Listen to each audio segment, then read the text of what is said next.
Olá, vamos conversar um pouquinho agora a respeito das espécies de tipicidade.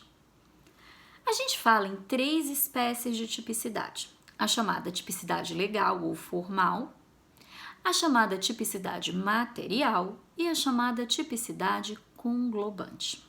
O que é a tipicidade formal ou legal?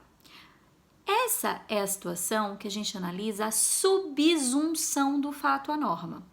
Eu digo que um fato é formalmente típico quando ele se ajusta ao tipo penal incriminador. O que significa dizer isso? Eu tenho uma conduta real, um fato, né? Rafaela atirou em Mariana e Mariana morreu.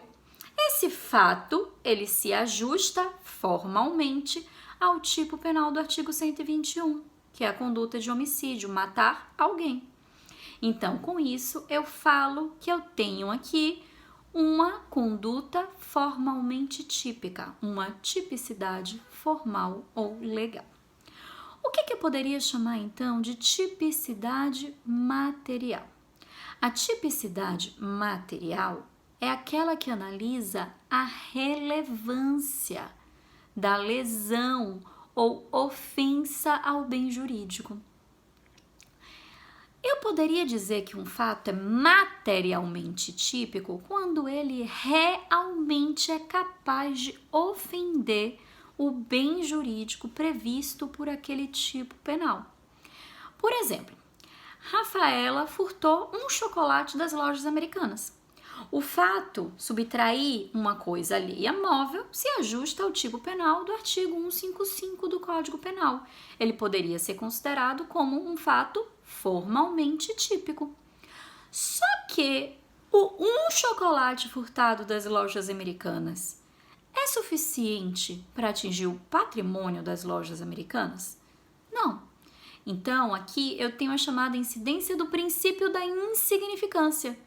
Por quê? Porque não existe um fato materialmente típico. Então, eu não tenho aqui nessa hipótese a chamada tipicidade material. A terceira espécie, ela foi primeiramente levantada, introduzida, né? Ela foi explicada pelo professor Eugênio Raul Zaffaroni e é a chamada tipicidade conglobante. O que é a tipicidade conglobante? A tipicidade conglobante parte de uma análise do professor Zaffaroni de que existem situações em que, embora o legislador penal fale que aquela conduta é proibida, outro ramo do direito ou outro tipo penal do mesmo código, da mesma legislação, pode dizer que aquela conduta é permitida e até fomentar aquela conduta. Então, Zaffaroni vai dizer o seguinte: eu só posso dizer que eu tenho uma tipicidade penal se eu tiver tipicidade legal ou formal, mais a chamada tipicidade conglobante, ou seja, tipicidade legal ou formal, mais tipicidade material e a chamada antinormatividade. Um fato, ele só pode ser considerado penalmente típico se ele se ajustar à norma penal incriminadora, se ele ofender realmente o bem jurídico que ele está tutelando e se nenhuma outra norma tiver fomentando ou permitindo aquela conduta.